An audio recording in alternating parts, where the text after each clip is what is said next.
Hi friends, అందరికీ good morning. అందరూ ఏం చేస్తున్నారు? కాఫీ తాగారా? నేనైతే పొన్నగంటి కూర ఈరోజు కారం కొడుతున్నానండి. చూడండి ఎలా చేస్తున్నానో.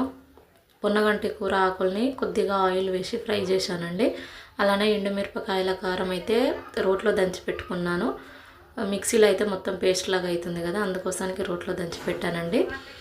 ఇంకా ఈ పొన్నగంటి కూర ఆకులు ఉంటాయి కదా, ఈ పొన్నగంటి కూర ఆకు ఫ్రై తర్వాతకి మిక్సీలో వేసుకున్న తర్వాత ఈ కారమును పొన్నగంటి కూర రెండు మిక్సింగ్ చేసి పట్టాలండి. తర్వాత 2 వెల్లుల్లి వేయాలి.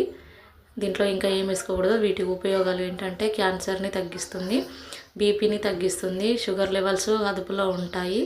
అలానే జీర్ణ వ్యవస్థ లేని వాళ్ళకి కూడా జీర్ణ వ్యవస్థ చాలా బాగా జరుగుతుందండి. మళ్ళా ఆడవాళ్ళకి చాలామందికి వెంట్రుకలు ఊడిపోతూ ఉంటాయి కదా, పొన్నగంటి కూర తినడం వల్ల వెంట్రుకలు కూడా రాలిపోవడం చాలా అంటే చాలా తగ్గిపోతాయండి.